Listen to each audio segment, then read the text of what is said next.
Hello दोस्तों, आज बात करेंगे एक ऐसी चीज़ की जो सबको चाहिए होती है। हालांकि सारे लोग लगे हुए हैं, कोई कमाने में, किसी को कोई टेंशन है, किसी को पढ़ाई की टेंशन है, किसी का करियर का है, किसी को शादी की है, किसी का घर बनाना है, किसी को कुछ है, किसी के पास पैसे की प्रॉब्लम है, किसी के पास रिलेशन की प्रॉब्लम है।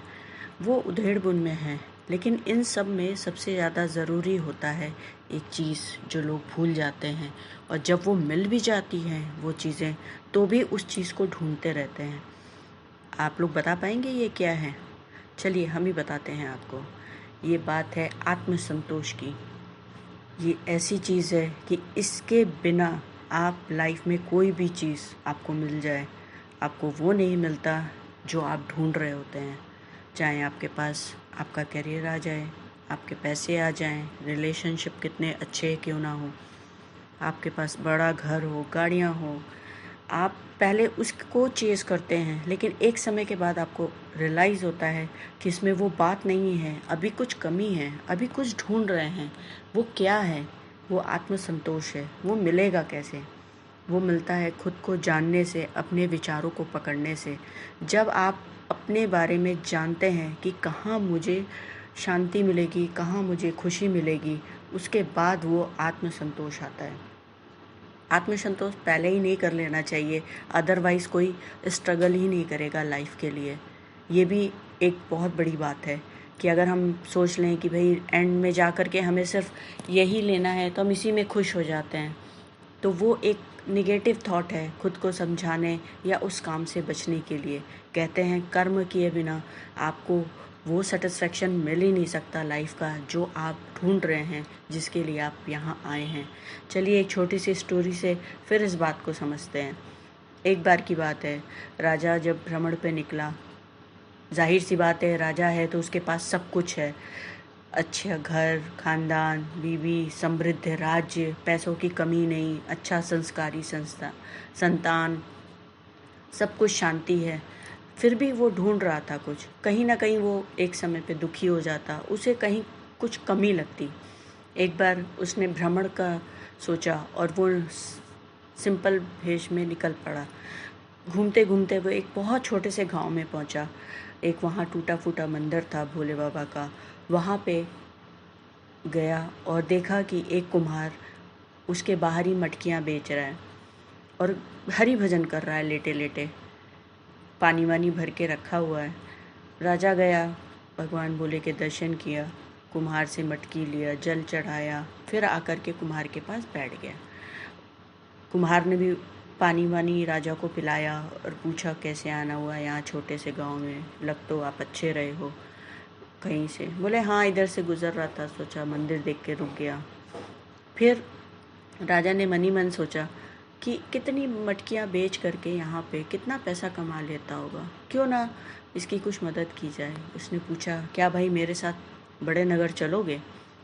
उसने कहा क्या करूँगा नगर जा कर के? तो बोले कि वहाँ चलना, खूब मटकियाँ बनाना और बहुत पैसा कमाना। तो बोला उससे क्या करूँगा मैं? तो बोले कि अरे ज़्यादा कमाओगे, खूब पैसा आएगा, खुश रहोगे। फिर उस कुम्हार ने पूछा अरे मैं लेकिन उस पैसे का क्या करूँगा? तो राजन ने कहा कि अरे भाई आराम से रह लोगे, भगवान भजन कर पाओगे और आराम से, खाने पीने की दिक्कत नहीं होगी, फिर ज़िंदगी भर आनंद से रहोगे, तुम्हें वो आनंद प्राप्त होगा जो एक समय पे सबको चाहत होती है। तो उसने कहा माफ़ करिएगा बाबूजी, आप बताइए अभी मैं क्या कर रहा हूँ, और पूरी ईमानदारी से बताना आपने मुझे देखा तो मैं क्या कर रहा था। राजन ने सोचा विचारा और इस सवाल ने उसको अंदर से झकझोर दिया। बोला हाँ भाई सही बात है, तुम तो आराम से लेटे भगवान का भजन ही कर रहे हो, और ये भी दिख रहा था कि आप पूरे आनंद में हो, कहीं कोई कमी नहीं दिख रही है आपके चेहरे पे, आप खुश दिख रहे हो, आप मग्न थे अपने गाने में। तो बोला हाँ मान्यवर, बस यही मैं आपसे कह रहा हूँ कि आनंद पैसे से प्राप्त नहीं किया जा सकता है। मैं छोटा हूँ, गरीब हूँ, बहुत नहीं है मेरे पास, लेकिन जितना भी है वो पर्याप्त है। मैं खुश हूँ कि मुझे प्रभु ने अपने चरणों में रखा है। मैं यहाँ पे जितना भी बेचता हूँ उससे प्राप्त करके मुझे मेरी रोज़ी रोटी चल जाती है और मैं हरि भजन कर पाता हूँ। मैं अपनी मेहनत करता हूँ। जिस दिन भी वैसा कुछ होता है, प्रभु अपने आप किसी न किसी को भेज देते हैं। वो सुनते हैं हमारी बात और हमारे लिए उस दिन की रोटी का प्रबंध हो जाता है। आगे के लिए भी वो ही करेगा। ये बहुत गहरा मंथन है जो वापस से राजन को उल्टे हाथ ले गया, क्योंकि राजा के पास तो बहुत कुछ था, देने को था, लेकिन उसके पास संतोष नहीं था। वो पता नहीं उसकी कितनी पुश्तें रह सकती थी आराम से। इसलिए कहते हैं कि अपने आनंद को समझिए।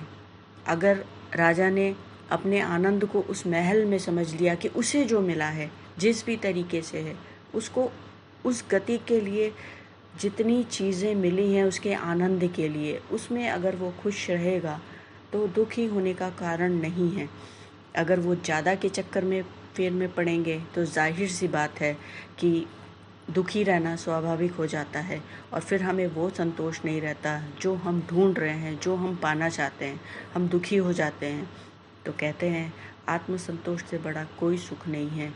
ये ऐसा धन है जो हम सबको चाहिए एट लास्ट, क्योंकि इसके बिना जो पैसे वाला धन आता है हम वो भी ठीक से सेलिब्रेट नहीं कर पाते, इंजॉय नहीं कर पाते हैं। तो सही मायने में राजा भी वही है जिसके पास आत्मसंतोष है। अगर आप अपनी ज़िंदगी के राजा होना चाहते हैं तो जाहिर सी बात है, अपने विचारों को पकड़िए, अपने विचारों को कंट्रोल करिए, पॉजिटिव वे में देखिए आपके पास क्या है, आप किस चीज़ में संतोष पा सकते हैं, कर सकते हैं। अपने मन को सदैव मस्त रखिए, क्योंकि उसी के पास समस्त है। कल फिर मिलते हैं नए थॉट, नए वीडियो के साथ। कहानियाँ पसंद आती हैं तो लाइक शेयर कमेंट ज़रूर बनता है। तब तक के लिए धन्यवाद।